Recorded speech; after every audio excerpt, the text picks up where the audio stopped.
Want your fundraising efforts to raise more money? Tell a story. Sounds simple, because it is. And yet, so many organizations get it wrong. They send letters stating their case, or stating the numbers, or talking generally about all the good the money will do, which is nice, but it's not a story. And a story will get you more money. Here's an example of a fundraising letter that got it right. I received a letter from the New York City Ballet. It's an organization that I support. My daughter is a ballerina, and we spend a lot of time at the ballet. Typically, their strategy is to call me incessantly at the end of the year and blah, blah, blah, ask for more money. However, they recently tried something new.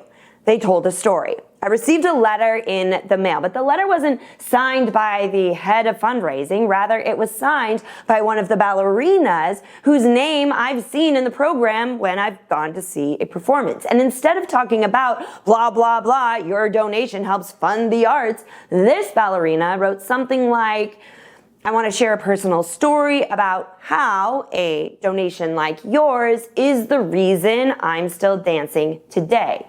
She then went on to tell a story of a specific performance in 2018 where she experienced a devastating ankle injury. She wrote, within minutes of exiting the stage mid-performance, our physical therapist evaluated my ankle backstage, and I questioned if I would ever dance again.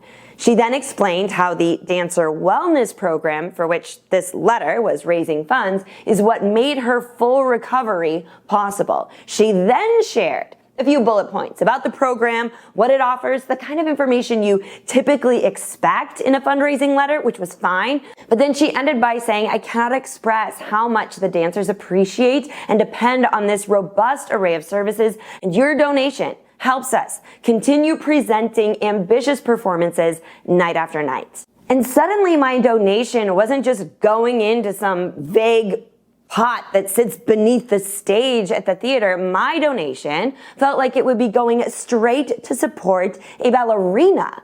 And I was sold. It was an impressive story move, messaging that is rarely used in the fundraising world. Of course, my experience didn't stop there. Being a storytelling researcher, I was curious if the New York City Ballet noticed a difference in giving from this message compared to others. So I reached out and asked, had they seen a different result as a result of telling this story? And while at the time I reached out, the final numbers were not yet in, the woman in charge of fundraising said, based on the response, this was the message that resonated the most with the members in the entire time she's been with the organization. One dancer's story. That's all it took, because that is what people want. Whether you're raising funds for a community project, an arts organization, a research foundation, or an upgraded facility at your kid's school or your church, what is one story you could tell that illustrates the impact their dollars could make? Tell that story, and then let me know how much easier your fundraising becomes.